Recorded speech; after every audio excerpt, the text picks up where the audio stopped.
when we rebound and run, we can get anything we want, but we have to take care of the basketball. That's essential for us, and we have to execute in the half court. All right, thanks a lot, Coach. Thank you. And he's right. If you're going to beat the Warriors or have a chance to beat them in their own building or anywhere, you have to be disciplined on the defensive end. You can't have breakdowns where you have mistakes giving up open shots. This team shoots too well on the offensive end. Shot clock about to expire. Satoransky with poise and finesse. Golden State, meanwhile, their last 5 made field goals have come from 3. They had 12 assists in that first quarter. Coming off a season-high 33 assists on Wednesday. And Iguodala buries the jumper. Being defended by the smaller Lewis, turns, doesn't put the ball on the deck, and use that size to elevate over and eliminate a contest. Kind of matchup you like, just take advantage of it. Eliminate the play call, take advantage of the mismatch. Poole. Bodies in, gives it up. Iguodala with 3 to shoot. To the corner, a 3 is good. Iguodala knew he had time, and Poole able to knock down the 3. Number 1 in the NBA in defensive rating to begin this season. Poole, the crossover, the cradle, and then the rejection from Murphy to deny Poole. Trey Murphy, the rookie out of UVA, 17th pick of this season's draft.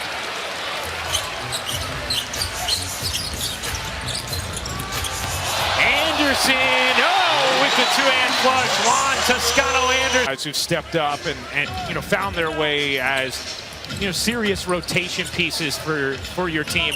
Want to ask you about Gary Payton II, what he's brought to this group, especially off his performance Wednesday night for a guy who's the 15th man on your roster this season. Yeah, well, Gary's been fighting and clawing for 5 years to make his mark in this. Playing kind of old school in the sense of offensive rebounding and getting in the dunker, and nice shot, dude. And just playing above the rim, his athleticism at the 1 position is incredible. And his defense is a lot like his pops. He doesn't let anybody breathe, and that's what we need off the bench.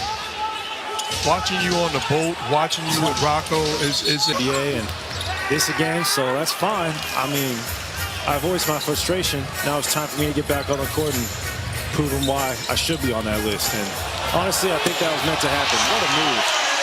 I needed that fuel for the fire. I needed that motivation to come back and be one of the best in the world again. And give Coach Jackson credit for anybody else.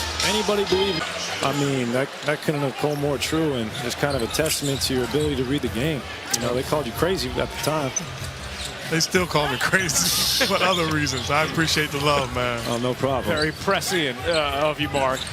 Clay, we just saw the drive. Asked you about Peyton. How about the job that Jordan Poole has done and the fixture he's become on the floor for this team? Jordan's still growing. He reminds me of myself a lot as a youngster, as far as being emotional.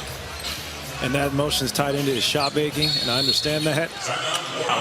He's outstanding. I tell you what, it really was an honor and a privilege to coach the team that I coach and the individuals. And Klay Thompson, to see him grow, develop, mature, and be a future Hall of Famer and should be in the top 75 of all time. It's just, that's what it's all about. I'm extremely proud and honored to have had the opportunity. Wiggins unable to hit the 3. The game needs Klay Thompson too. We miss him.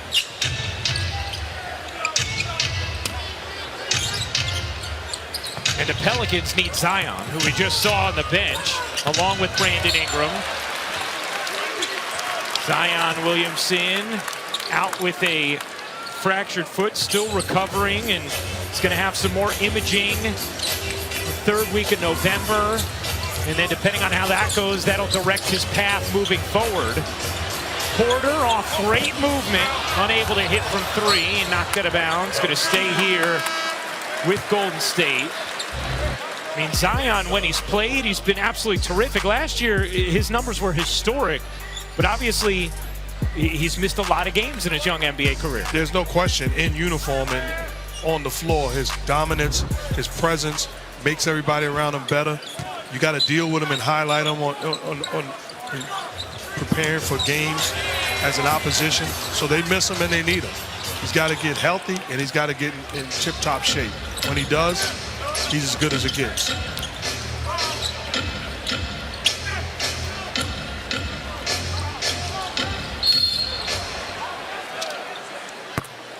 Foul called here against Curry. You know, last year, Zion Williamson became the first player in NBA history to average 27 points while shooting 60% or better from the floor. It's a lot of production Pelicans are missing, and obviously a big reason why they're off to such a slow start out of the gates at 1-8, the NBA's worst record. Temple cuts through, couldn't finish, didn't catch rim, and so the follow no good for Valanciunas, a shot clock violation. And you see the Warriors with the small lineup, Draymond Green defending Valanciunas. He catches on the post. They double team him immediately, forcing him to get rid of the basketball. Wiggins, Porter, Lee, Curry, and Green, the 5 for Golden State. Lee, catch, fire, no. Hart, Temple, Graham, Alexander Walker, and Valanciunas, the 5 for New Orleans. Graham thought about pulling. Valanciunas kicks it out. Now Graham will take and connect from way downtown. And it's that old school inside-out attack. You get the ball to Valanciunas, they double team, unselfish pass, and find the open guy, and Graham steps in. A 7-0 New Orleans run. They've cut the deficit to single digits. Here's what I'm talking about.